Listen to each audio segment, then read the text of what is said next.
Ballot paper account sarpanch మరియు ward సభ్యులకు సంబంధించిన బ్యాలెట్ పేపర్ అకౌంట్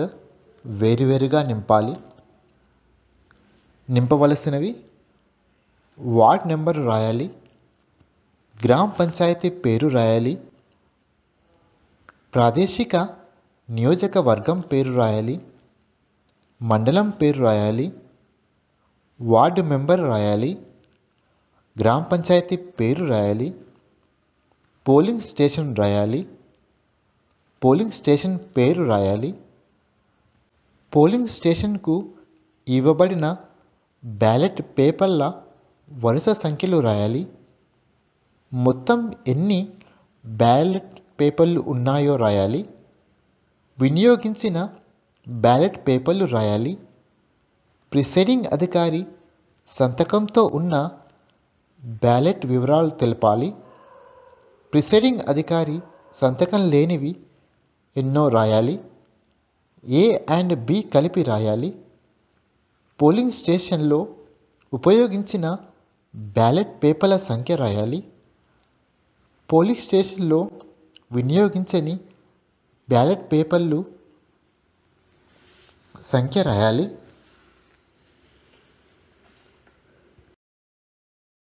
పోలింగ్ మొదలు పెట్టడానికి ముందు ప్రిసైడింగ్ అధికారి డిక్లరేషన్ నింపవలసినవి: వార్డు నెంబరు రాయాలి, గ్రామ పంచాయతీ పేరు రాయాలి, ప్రాదేశిక నియోజకవర్గం పేరు రాయాలి, మండలం పేరు రాయాలి, పోలింగ్ స్టేషన్ సంఖ్య రాయాలి, పోలింగ్ స్టేషన్ పేరు రాయాలి, పోలింగ్ జరిగే తేదీ రాయాలి, ప్రిసైడింగ్ అధికారి సంతకం చేయాలి, పోలింగ్ ఏజెంట్లచే సంతకం చేయించాలి. డిక్లరేషన్పై సంతకాలు చేయడానికి నిరాకరించిన పోలింగ్ ఏజెంట్ల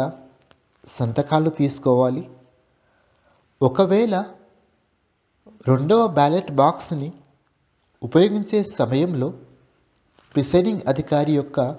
డిక్లరేషన్, ప్రిసైడింగ్ అధికారి సంతకం చేయాలి. అదేవిధంగా పోలింగ్ ఏజెంట్లచే సంతకం చేయించాలి. పోలింగ్ ముగింపు సమయంలో ఇచ్చే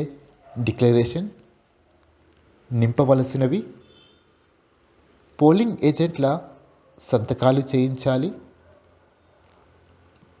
ప్రిసైడింగ్ అధికారి సంతకం చేయాలి,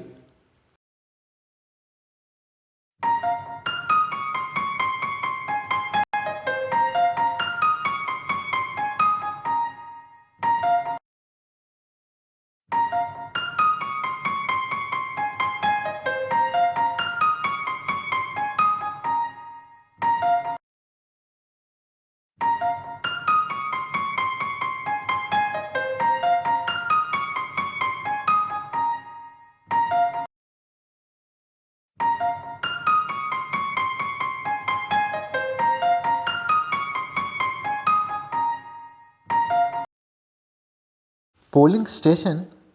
సందర్శన వివరాలు నింపవలసినవి: పోలింగ్ తేదీ రాయాలి, వార్డు నెంబరు రాయాలి, గ్రామ పంచాయతీ పేరు రాయాలి, ప్రాదేశిక నియోజకవర్గం పేరు రాయాలి, మండలం పేరు రాయాలి, పోలింగ్ స్టేషన్ నెంబర్ రాయాలి, పోలింగ్ స్టేషన్ పేరు రాయాలి, పోలింగ్ స్టేషన్కి కేటాయించిన మొత్తం ఓటర్ల సంఖ్య రాయాలి, పోలింగ్ కేంద్రాన్ని సందర్శించిన అధికారి పేరు, పదవి, సమయం, పోలైన ఓట్ల సంఖ్య రాయాలి, అధికారి సంతకం తీసుకోవాలి,